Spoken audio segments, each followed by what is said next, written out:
마이크가 안 들린다 그래가지고 다시 지금 설교 시작한 지가 얼마 안 돼가지고 처음부터 다시 좀 설교를 전하도록 하겠습니다. 오늘 이제 본문은 사도행전 2장 37절에서 38절까지 말씀이고요. 같이 읽읍시다. 그들이 이 말을 듣고 마음에 찔려 베드로와 다른 사도에게 물었는데 형제들아 우리가 어찌할까 하거늘 베드로가 이르되 너희가 회개하여 각각 예수 그리스도의 이름으로 세례를 받고 제사함을 받으라. 그리하면 성령의 선물을 받으리니. 아멘. 예수님께서 이 수고하고 무거운 짐진 자들아 다 내게 오라. 나의 멍에는 쉬고 가벼우니까 함께 지자. 그러니까 예수님의 멍에를 진다. 그럼 일단 수고하고 무거운 짐진 자들이 다른 멍에를 지고 있었다. 이렇게 우리가 이해할 수 있겠죠. 그것을 벗어버리고 예수님과 함께 멍에를 지다. 그럼 이전까지 너희들이 지었던 그 멍에보다 나의 멍에가 훨씬 더 가볍다. 이제 주님께서 말씀하신 거죠. 그 이유는 이제 함께 그 멍에를 진 멍에는 이제 한 결의의 소가, 한 결의는 이제 두 마리의 소를 읽잖아요. 함께 지는 거죠. 예수님과 함께 질 때 가볍다는 겁니다. 왜냐하면 우리 예수님께서 인격이 온유하고 겸손한 분이시기 때문에. 바꿔 얘기하면 우리가 인생을 이렇게 살아가면서 갈급하고 또 우리가 원하는 것이 무엇인지를 아주 그 말씀 안에 아주 깊이 그 의미가 서려 있는데요. 그러니까 예수님의 인격과 대비하여서 다른 멍에를 다른 사람과 함께 지고 갈 때 그 안에 이제 결핍이 되어져 있는 것이 무엇이겠어요? 겸손과 온유. 이게 반대말이 뭘까요? 교만이라든지, 그렇죠? 점이라든지, 아니면 멘마름, 뭐 이런 가치겠죠. 어떤 따뜻함, 비인격성, 이런 것들에 이제 이스라엘 백성들이 많이 노출되었는데, 그 멍에라는 것은 무엇이냐? 신앙이죠, 신앙. 신앙에 있어서 하나님께서 이스라엘 백성들에게 율법을 부여하시는 자유를 주님께서 주시려고. 그게 시작입니다. 출국 백성들, 이집트에 노예되었던 자들이 해방이 되고 고갈되었는 자들에게 주님께서 너희들은 나의 소유다 라고 인친 그 사건이 이제 모세가 시내산에 가가지고 율법을 받은 그런 사건이죠. 정식적으로 온 세상 가운데 이스라엘을 이제 법적으로 하나님의 소유가 되게끔 만든 그런 사건. 그게 이제 시내산에서 벌어졌는데 우리가 배웠다시피 오순절에 그 일이 일어났단 말입니다. 같은 이제 맥락에서 성령 하나님께서 오순절에 우리가 배우신 거죠. 그렇게 하나님의 소유가 된 백성들에게 부여하신 율법은 그 자체로 자유를 상징하는데 그 자유는 이제껏 노예로 살면서 노예라는 것은 어떤 취급을 받는 겁니까? 이집트 사회에서 일반 시민이라든지 귀족이라든지 왕족이라든지 이런 계층이 있었을 텐데 노예는 어떤 상징입니까? 이집트에서 그러니까 우리가 신명기에 보면은 그 종의 율례에서 종을 이제 7년 만에 풀어줘야 되는데 종이 풀려나기가 싫어. 왜? 이 주인의 인품이 너무 훌륭해서 내가 자유인으로 풀려나는 것보다 이 주인의 품 안에서 사는 것이 더 자유를 누리는 길이라고 생각을 해요. 그럼 어떻게 합니까? 문술주에 가고 길을 뚫죠.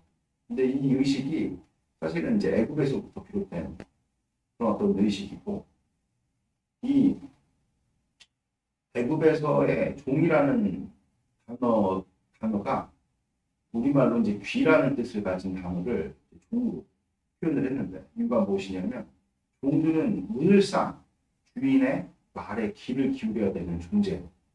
이렇게 이제 사람들이 생각했던 거죠. 이집트의 많은 문자가 성형 문자잖아요. 그런 것들을 묘사한 거죠. 그러니까 무슨 얘기냐. 종하면 우리가 떠올리는 것은 자유가 없다. 근데 종되었던 자들을 주님께서 자유케 하신 사건이 출애굽입니다. 근데 그 자유는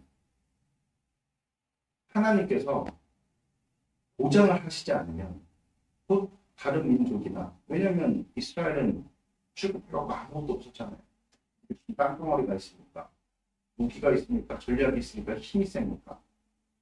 그렇다고 뭐 수요가 많습니까? 물론 이제 애굽의 시대, 애굽 때 주님께서 복을 많이 주셔서 원래 이렇게 수가 적었던 자들이 굉장히 이제 장정만 60만이 되는 대규모의 사람들로 이렇게 뭐라고 얘기해요? 번성을 했지만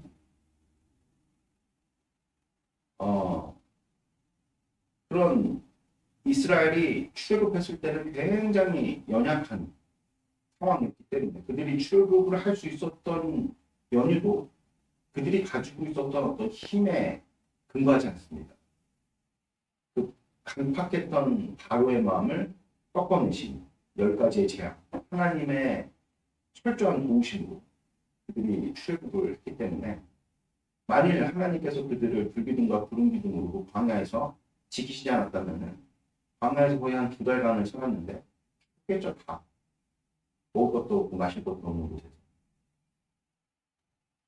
그것도 아니라 그러면은 다른 민족의 뭐 이스라엘 백성들을 노렸던 대표적인 민족이 아멜렉 족속이잖아요. 그리고 광야 가운데서 어떻게 해서든지 이스라엘 백성들을 괴롭히려고 뒤에서 이렇게 치기도 하고 그래서 영원한 그런 저주를 받게 되죠. 그런 내용도 우리가 이제 잘 알고 있죠. 우리 자유라는 것은 그것이 보장되려면 다시금 하나님께 매여야 돼요. 근데 여기서부터 이제 인간들이 하나님을 오해하기 시작한 거예요. 율법을 주님께서 주신 이유가 무엇이냐면 종되었던 자들을 자유케 하고 하나님의 백성이며 하나님의 궁극적인 자녀들로서, 그렇잖아요. 가나안의 입성이라는 것은 에덴의 회복입니다. 아담과 하와, 하나님께서 그들의 형상대로 지으신 인간 본질의 회복을 위해서 가나안 땅으로 이스라엘 백성들을 주님께서 옮기신 것이죠. 그 나라를 세우게 하신 겁니다. 그 안에서 절기라든지 뭐 여러 가지 하나님께서 허락하신 삶을 누린다는 것은 에덴의 회복을 다시 한번 부과한다는 것을 의미하는 것이거든요. 그래갖고 주님께서 명령하신 이스라엘 백성들의 삶이라는 것은 우리가 7절기만 이렇게 떠올리더라도 뭐 일하거나 노동하거나 뭔가 우리가 막 공부하거나 뭐 그런 차원의 내용들이 담겨 있는 것이 아니라 하나님과 영원히 동행하면서 하나님을 사랑하고 하나님을 누리는 내용이 거의 전부입니다. 그런데 그렇게 하나님을 누릴 수 있도록 주신 것이 율법인데, 율법이라는 것은 하나님을 만나는 일이요, 하나님을 사랑하는 일. 그래서 다윗이 위대한 것은 율법을 주야로 묵상하는 시편 119편에 보면은 율법을 통해 가지고 하나님을 지극히 사랑하잖아요. 하나님 눈에 보이시지 않잖아요. 우리가 하나님 만날 수 있는 방법은 오로지 하나님께서 베푸신 말씀이란 말이에요. 이 말씀에 숨기는 대로 참 못되게 산 사람을 꼽으라 그러면 다윗이다 이렇게 이야기했어요. 왜냐하면 시편의 대부분의 그 저작이 다윗인데 시편은 장면으로 볼 때 노래예요. 이 백성은 나를 위해서 내가 창조하였느니 나를 찬양하게 하려 합니다. 이사야 43장 21절에 가장 부합한 인물로 다윗을 꼽을 수 있는 거죠. 근데 예수님께서 이 땅 가운데 오셨을 때를 우리가 한번 생각해 보면 신앙이 너무 무거운 겁니다. 안식일 너희들이 거룩히 지키라. 무슨 뜻입니까? 일하지 말아라. 근데 인간은 탐심이 있어요. 근본적으로 하나님 떠났기 때문에. 안식일에 분명히 너희들이 나가지 마라. 내가 만나를 안식일 전날에 2배로 내가 3배죠. 오늘까지 이제 줄 테니까 너희들이 먹고 마시는 것을 너무 걱정하지 말고 안식일은 너희들이 그냥 좀 간식해라. 하나님만을 묵상해라. 이런 좋은 의도로 주님께서 분명하게 그들에게 명령을 주셨는데 그걸 또 그리고 밖에 나가서 만나가 내렸냐 쳐다보다 하나님의 진노를 사죠. 왜 그렇습니까? 먹을 것이 없어서 그렇습니까? 아니죠. 탐심 때문에 그래요. 탐심에 더하여져서 짝을 이룬 것이 두려움이죠. 하나님 말씀 믿지 못하는 거죠. 그래서 하나님께서 주신 말씀이라는 것은, 율법이라는 것은 인간이 근본 누릴 수 있는 평안과 자유, 넉넉하게 우리 주님 전능하신 분이시잖아요. 무한하신 분이시잖아요. 풍성하신 분이시잖아요. 그분을 좀 믿고 우리에게 주어진 삶 가운데 걱정하지 말고 내일 일은 내일 염려하고 오늘의 것들을 붙들고 살기도 너희들이 쉽지 않은데 왜 이렇게 먼 미래의 일들까지 어저께도 그런 지치와 통화를 하면서 그런 말씀드렸는데 하는 것들 생각하지만 머리가 안 좋은데 한두 가지만 좀 생각하고 많은 다각적인 것들을 내가 계획한다고 되는 것도 아닌데 한두 가지 중요한 것들만 붙들고 하자 이렇게 이제 이야기를 나눴었죠. 정확히 이스라엘 백성들이 하나님께서 자유를 부과하라고 주신 하나님을 사랑하라고 주신 그 율법을 오용하고 있었단 말이에요.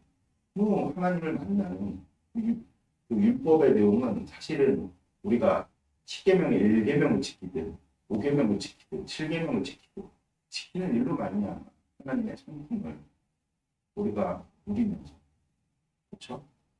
하나님을 찬양하면서 기뻐하면서 그때마다 하나님께서 떠올리게 하시는 그 말씀을 붙들고 하나님 사랑과 이웃 사랑을 부과하도록 주신 일인데 이스라엘 백성들이 그런 율법을 그렇게 만들었죠. 알다시피 여러분들 율법을 잘 지켜야 한다는 명목 자체가 사실 뭐 그렇게 나쁜 의도는 아니었지만 그게 문제예요. 사실 잘해보겠다는 그게 은혜죠. 은혜. 처음부터 은혜죠. 하나님 안에서 은혜죠. 어떻게 해서든지 한번 내가 이렇게 했더니 은혜가 있었다. 그런 것들을 그냥 감사하고 하나님 앞에 영광을 드리고 근심하고 흔드는데 그런 것들을 남에게 나도 관철시켜야겠다. 뭐 이런 식의 어떤 그냥 마음을 갖게 되면서 실제 안식이래요. 이스라엘 백성들이 거듭날 수 있는 발걸음마저도 제한했어요. 근데 그런 내용 없습니다. 율법. 그럼 그것을 이제 시작을 할 때 수도 이스라엘 백성들이 참심해 율법을 안 지키니까 우리가 그것을 받자마자 만나를 먹고 살아가는 이스라엘 백성들이 어떻게 행동을 했는지 봤잖아요. 그걸 우리가 어리석다고만 그냥 이야기할 수 있을까요? 우리는 다른가요? 하나님께서 우리에게 주신 그 자유를 우리가 어떻게 누리고 기뻐해야 되는지 종되면서 종으로 살아가는데 그 어떤 그런 기질이라든지 안에 뼈속 깊은 데까지 박혀있는 종된 인격을 드러내는 데까지는 시간은 분명히 필요했기에 장부의 유전을 설치한 것이 이해는 되지만 나중에 그러한 내용들이 어떻게 됐습니까? 하나님을 만나는 높은 능력이 되었다. 오늘 아침에 이렇게 나왔는데 우리 아내가 물건을 하나 샀는데 그것을 반품하려고 이렇게 현관에다가 내놨더라고요. 주로 이제 그런 뭐라 그럴까요? 배달 서비스하는 업체를 뭐라 합니까? 쿠팡이라든지 플랫폼들 있잖아요. 그 사람들이 이제 쿠팡을 굉장히 많이 다른 플랫폼보다도 훨씬 선호하는 것 같아요. 이유가 무엇이냐면 굉장히 절차가 간소하고 다른 데는 뭔가 이렇게 반품을 하려면 절차가 너무 복잡해요. 그러니까 소액으로 결제한 물건 같은 경우는 쓸데없어도 그냥 반품하려고 드리는 그 시간에 가치만큼도 안 되는 거야. 표현 가치가 떨어진다고 생각하니까 내가 뭔가 부당하게 손해를 보거나 잘못 주문을 해서도 그냥 안고 가는 경우가 파다하죠. 근데 쿠팡은 그렇지 않습니다. 굉장히 어떤 소액이라도 이게 뭔가 뭐 이렇게 핸드폰 내에서 반품을 처리하는 게 굉장히 간략하더라고요. 편리하니까 사람들이 많이 쓰는 거. 우리나라가 이혼율이 급증하게 되는데 많은 사람들이 뭐 여러 가지 요인을 가지고 이야기하는데 그 중에 하나가 절차의 간소함이라고 보는 견해들이 꽤 있더라고요. 옛날에는 이혼하려면 굉장히 절차가 복잡했어요. 동의를 구하는 내용도 참. 이제는 근데 너무 쉽죠. 서로 합의하고 뭐 너무 쉽게 얘기할 수는 없지만 그런 어떤 절차의 간소함이 그런 어떤 이용 같은 것들을 좀 많이 불러일으킨 것이 아니냐. 충분히 근거 있는 이야기죠. 그러니까 절차라는 게 무거울 때 사람들은 그것이 접근성이 많이 떨어질 수밖에 없는 거죠. 그러니까 왜 이렇게 이스라엘 백성들의 신앙이 뭔가 이원화되고 파덕화되느냐. 절차가 너무 복잡한 거예요. 다른 그래도 먹고 사는 게 너무 힘들어 죽겠는데 그렇지 않습니까? 이스라엘이 얼마나 많은 지금 수탈에 시달리고 있어요. 그러니까 밑바닥의 서민들은 하루하루 힘겹게 그런 내용들이 많이 담겨져 있는 삶의 단면들이 예수님의 비유에서 종종 언급돼요. 포도원 농부의 비유 아시죠? 많은 사람들이 포도원에서 일을 하려고 일을 하고 싶어서 일을 하고 살 거 아닙니까? 일자리가 없는 거예요, 일자리가. 그게 사람들에게 공감이 되는 겁니다. 그래서 아침에 오고 점심에 오고 저녁에 왔는데 그 사람들이 다 일을 해가지고 나중에 이제 공평하게 그 주인이 대가를 지불하니까 거기에 대해서 이제 처음에 온 사람들이 질투를 하고 시기를 하고 그런 내용들이잖아요. 그러니까 예수님의 어떤 비유라는 것은 사람들로 공감하는 그런 어떤 소재를 가지고 하나님의 말씀을 설명하신 거잖아요. 그렇죠? 그러니까 이스라엘 백성들이 얼마나 참 고달픈 인생들을 살았냐. 그런데 이 사람들이 하나님을 만나려면은 너무 절차가 복잡한 겁니다. 그러니까 많은 사람들이 예수님께서 십자가 지고 부활하시고 성령 하나님께서 이 땅 가운데 오신 사건을 가지고 의식법이 폐해졌다 이렇게 이제 이야기를 많이 해요. 그러면서 이제 강론을 막 하는 것이 그러면은 구약의 모든 율법이 폐해진 것이 율법 폐기론자들 그렇죠? 이런 사람들이 이제 11조는 그럼 뭐하러 하냐 의식법이 다 폐해졌는데 이런 식으로 이야기를 하면서 의식법 자체를 굉장히 폄훼하는 그런 어떤 이야기들이 있는데 의식법이 폐해졌다는 게 얼마나 우리에게 큰 은혜가 되는지. 그런데 이스라엘 백성들이 왜 이렇게 바리새인들이나 이런 사두개인들에게 제사장 그룹에게 하나님을 신앙하는 것을 그냥 뺏긴 거죠. 그들이 거의 독점하다시피 했습니다. 그러니까 신앙 자체가 이미 열등감으로 시작하는 거예요. 그러니까 하나님 앞에 지금 남인이 평등하지 못한 거죠. 왜 그렇습니까? 턱이 높아요. 모든 상황 가운데서 그러니까 저기 바리새인들의 길게 늘어뜨린 옷들, 느릿느릿하게 걷는 걸음들 그렇게 보이죠. 그렇죠? 그들은 뭐 딱히 노동을 해갖고 먹고 산 것이 아니라 이제 백성들의 세금이라든지 이런 걸로 먹고 살았잖아요. 그렇게 여러분들 신앙생활 하면은 누구도 못하겠어요. 그렇지 않아요? 이명호 형제님 이제 변호사를 때려치시고 하루에 아침에 나와서 1시간 일하시고 그다음에 말씀도 그냥 하루에 10장씩, 20장씩 읽으세요. 못하시겠어요? 지금도 막 너무 일이 많아가지고 쉬고 싶다 이런 생각이 드시지 않아요? 그래서 빨리 은퇴해가지고 나도 좀 그런 신성 같은 삶을 살아야겠다. 그러면 제가 한번 여쭤볼게요. 신성 같은 삶이 과연 그러면 여러분들 그게 정말 신앙인가요? 신앙일까요? 우리가 잘 생각해야 됩니다. 정말로. 제가 뭐 이렇게 상담이나 이렇게 신방 같은 걸 갈 때 항상 하는 얘기가 뭐냐면 하나님께 복을 주실 때 가장 쉬운 순종이 뭐냐면 말씀 보고 기도하는 거예요. 이게 제일 쉬운 순종입니다. 사실 순종할까?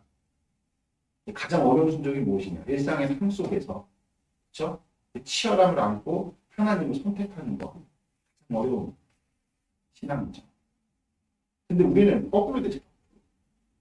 뭔가 기도하고 뭐 이렇게 어떤 의식적인 어떤 이런 우리가 하나님을 잘 신앙하고 하나님을 사랑하려고 우리가 세운 어떤 그런 방편들이 무성이 돼버려갖고 그 방편대로 이렇게 우리가 뭔가 이렇게 그에 합당한 액션을 취하지 않으면 뭔가 우리는 신앙인으로서 열등한 것만 그 안에서 그런 일들이 왕왕하니까 세상 가운데는 의지같이 살면서 교회 나와가지고 뭐 이렇게 세상 가운데 그지같이 산다는 얘기는 무슨 뜻이냐면 일상의 삶 가운데 나의 의무를 하나도 이렇게 제대로 수행하지 않으면서 오늘도 여러분들 아빠로서 의무가 있잖아요. 직장인으로서 의무가 있잖아요. 이런 것들 그냥 간과하고 교회 나와서 그냥 기도하고 뭐 예배한다고 그러고 뭐 그 자체를 제가 폄훼하거나 그 자체를 내가 문제 삼는 것은 아니죠. 가장 쉬운 순종입니다. 기도하고 예배하고 기분이죠. 기분 그냥 그거 했다고 막 의시되고 그거 했다고 뭐 내가 다른 사람들 우월감을 이 자체가 모순이고 어불성설입니다. 하나님께 예수님께 이 땅 가운데 오셔가지고 십자가 지시고 부활하시고 승천하시고 성령 하나님이 임하신 것을 그냥 간략하게 표현하면 의식으로 해야지. 그동안의 모든 하나님을 신앙하는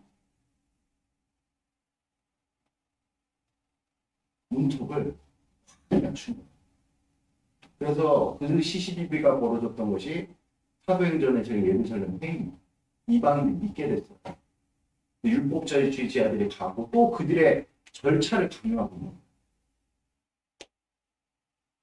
그때 이제 성령 하나님으로 충만한 사도들이 주의 형제 야고보와 더불어서 다시금 그 율법주의자들의 시도를 무마시킨 사건이 제1차 예루살렘 회의입니다.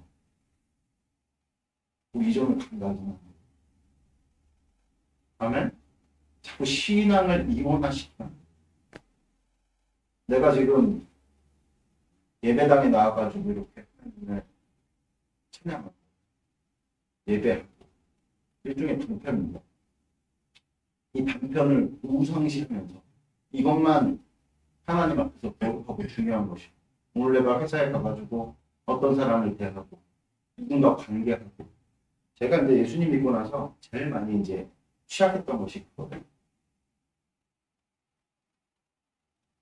하나님을 사랑하는 것만큼 중요한 게 이웃사랑. 아멘? 그러니까 우리가 어떤 이 세상 가운데 살아가면서 우리가 감당해야 될 의무와 책무에 대해서 반반은 똑같이 율법을 얻은 거예요. 기도 안 하는 거랑 똑같아. 할렐루야?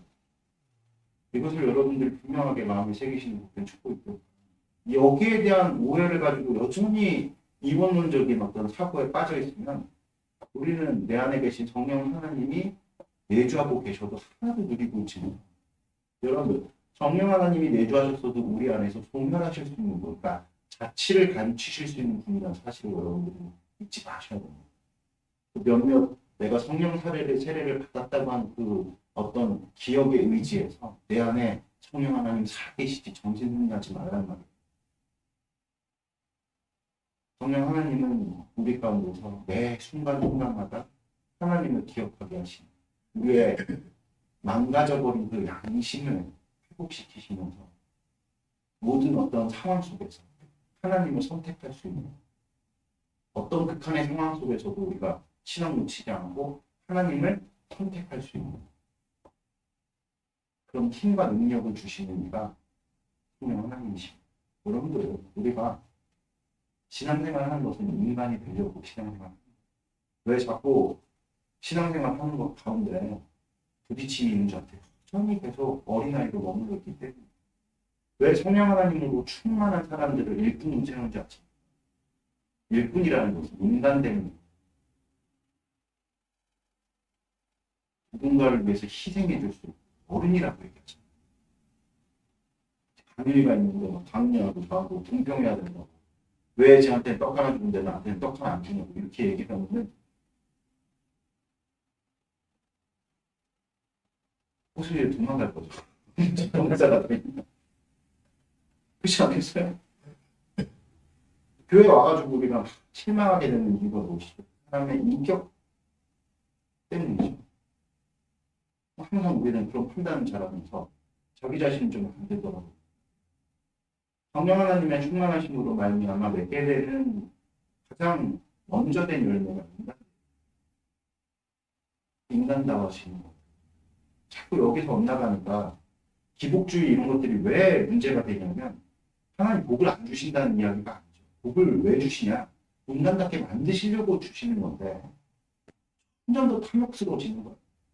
와가지고 교회 안에서 뭐 일렬히 기도하면서 하나님 나에게 모두 주세요, 모두 주세요, 모두 주세요 했더니 그걸 주신 것을 가지고 세상 가운데다가 마치 세상 사람들이 뭐 일해가지고 뭐 사기쳐가지고 뭐 지위에 올라가지고 뭐 있잖아요.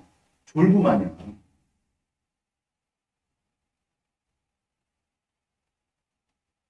오늘 말씀의 교훈을 듣겠습니다. 성령 하나님께서는 우리에게 우리가 지고 있는 신앙이라는 멍에를 가볍게 하시는 분이시죠. 할렐루야. 우리 주님께서는 그래서 이렇게 말씀하시는 거예요. 나는 온유하고 인격, 그 인격. 예수님과 함께 우리가 여러분들 멍에를 진다는 것은 예수님을 닮는다는 것이에요. 예수님 닮는다는 것은 무엇입니까? 우리가 그냥 편의상 성삼위 하나님의 인격을 위격으로 표현하지만 사실 우리가 동물과 구별돼가지고 인간은 인격을 가진 존재다 이렇게 구별지어서 하는 그 표현 자체가 그 인격이 어디로부터 왔느냐? 하나님께로부터 온 거예요. 여러분. 오해하지 마세요. 성경을 보면서 하나님 왜 이렇게 냉혹하세요? 구약의 하나님은 너무 냉정하세요. 잔인하기까지 하세요. 이렇게 얘기하시면 안 됩니다. 우리가 휴머니티를 얘기하려면 성경을 우리가 따르지 않고 그 본질을 정의할 수가 없어요. 우리가 야, 저 사람 훌륭하다, 저 사람 괜찮은 사람이다 하는 그런 어떤 인격성이 어디부터 기인되느냐. 이 세상에 가장 훌륭한 사람은 예수님이. 그래서 예수님은요, 예수님을 안 믿는 간디같이 이렇게 훌륭한 사람들도 존경한다고 얘기하는 거예요. 오늘도 27대가 시작됐습니다. 참 오늘 이렇게 참여하시겠다고 이렇게 준비팀으로 생기시겠다고 나오셨어요. 엄청 감사해요. 왜냐하면 여러분들이 일꾼이기 때문에. 왜 호수님들 아직도 왜 가는지 모르겠어요. 나는 왜 여기 있는가? 그냥 모르지. 그냥 일꾼으로 좀 이렇게 숨겨주지 않을래? 이런 어떤 교회 부탁을.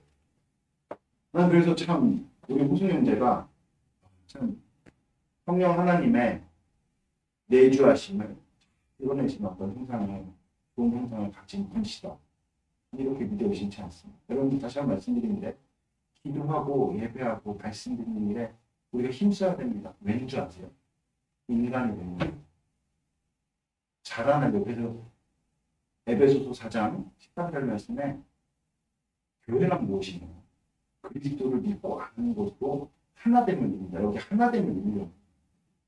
희생이 필요해. 어저께도 보니까 참 많은 준비팀원들 일꾼들이 희생을 해가지고 그 포스터 보셨어요? 그걸 만들기까지 얼마나 뭐 돈을 주기를 대가를 받고 했겠어요?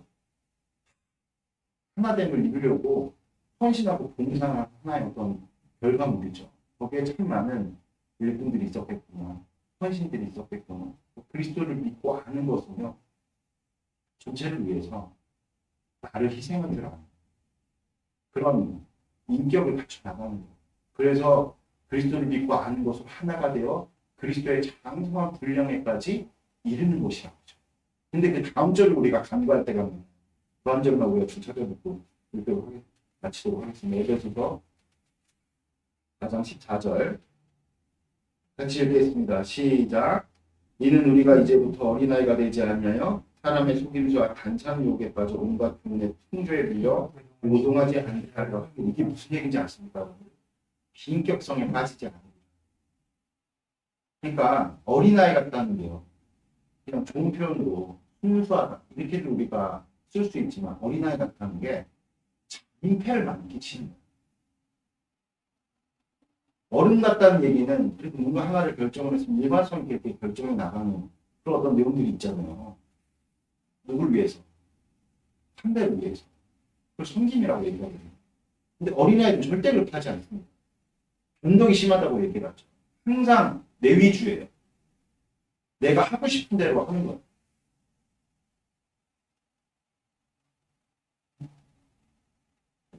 성숙도 없고 성장도 없죠. 누군가의 돌봄만을 받아야 되는 그런 어떤 상황에 머무는 거.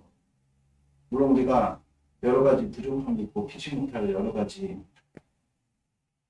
내용들이 있기 때문에 늘 우리는 서로 상호간에 챙겨주고 도와주고 도움을 받아야 되는 그런 존재들이지만 다시 한번 말씀드리지만 하나님께서 우리에게 은혜를 베푸심에 주님께서 궁극적으로 이 땅 가운데 맺으시고자 하는 그런 열매는 우리의 여러분 잃어버렸던 하나님의 형상의 회복이요.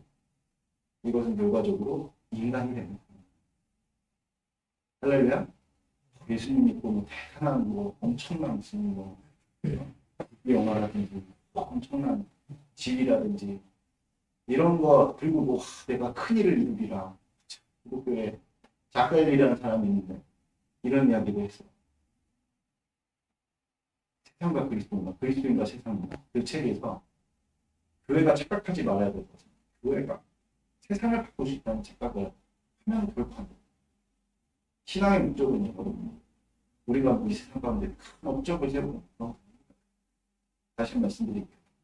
인간이 되는 거예요. 할렐루야. 아멘. 이것을 여러분들이 분명하게 마음에 새기시는 축복이 있기를 기도드리겠습니다. 하나님 아버지 감사합니다. 또 성도된 말씀 우리 가운데 이루어주셔서 성령 하나님께서 이 땅 가운데 오시는 그동안에 정말 하나님께로 다가가는 문턱이 하나도 높아져 있고 본질을 벗어나 비본질의 아버지 매여서 살아가는 자들에게 하나님을 이제는 그리스도 예수로 만날 수 있는 그런 너무나도 복되고 쉬운 길을 우리에게 허락해 주신 것임을 지금 고백할 때 하나님을 우리가 앉아서 이렇게 예배하고 찬양하고 하나님을 이렇게 우리가 묵상할 수 있는 이런 복된 방편이 하나님 안에서 정말 우리가 그분의 온유와 그분의 겸손을 배워서 교회 안에서 자라나 궁극적으로 아버지 이 땅 가운데 우리가 자유를 누리는 일일진데 그 자유를 부과하고 누리는 그 일이 하나님 안에서 그때에 우리가 정말 어른으로서 그리스도의 장성한 분량의 인격으로서 아버지 우리가 정말 겸손과 온유를 갖춰 나가는 것인 것이 고백할 때 오늘 이렇게 7대를 인하여서